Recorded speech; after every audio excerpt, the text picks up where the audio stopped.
गर्मियों में भैया धूप गुर्राए, बॉडी ग्लूकोज चूसे उससे मजा आए। इस बार गर्मी ने सारे रिकॉर्ड तोड़ दिए हैं। मार्च महीने से शुरू हुई गर्मी अप्रैल आते आते कहर बनकर टूट पड़ी है और हम बेहाल हैं।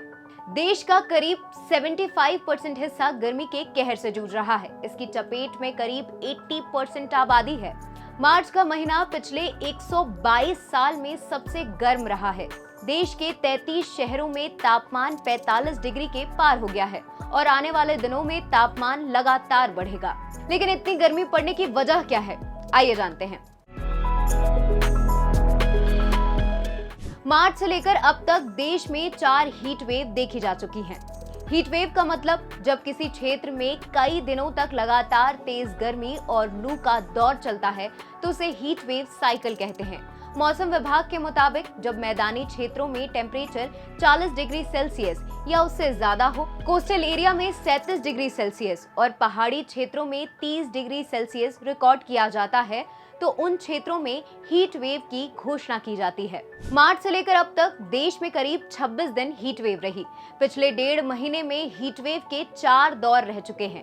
पहली साइकिल 11 मार्च से 19 मार्च तक चली, दूसरी साइकिल 27 मार्च से 12 अप्रैल तक चली, तीसरी साइकिल 17 अप्रैल से 20 अप्रैल तक और 24 अप्रैल से शुरू हुई चौथी हीट वेव अब तक जारी है। अब जानते हैं कि किन राज्यों में सबसे ज्यादा हीट वेव चल रही है। इस लिस्ट में दिल्ली, हरियाणा, राजस्थान, उत्तर प्रदेश, मध्य प्रदेश, ओडिशा, छत्तीसगढ़ शामिल हैं। अब इस हीट वेव के बढ़ने का कारण जान लेते हैं।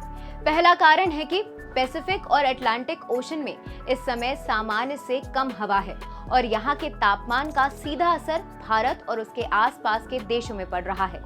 दूसरी बड़ी वजह है क्लाइमेट चेंज। साल 2020-21 में बारिश के कम होने के कारण इस साल देश भर में भयानक गर्मी पड़ने की आशंका है। इस वजह से ठंड के मौसम में भी दोपहर के समय 12 से 15 डिग्री तक कोल्ड वेव चलती है। पहली बार ग्लोबल वार्मिंग का इतना असर देखा गया है। वैज्ञानिकों की माने तो अगले 5 साल में धरती का तापमान 40% तक बढ़ सकता है। और भी ऐसे वीडियोस के लिए जुड़े रहें दैनिक भास्कर ऐप के साथ, क्योंकि सच करीब से दिखता है।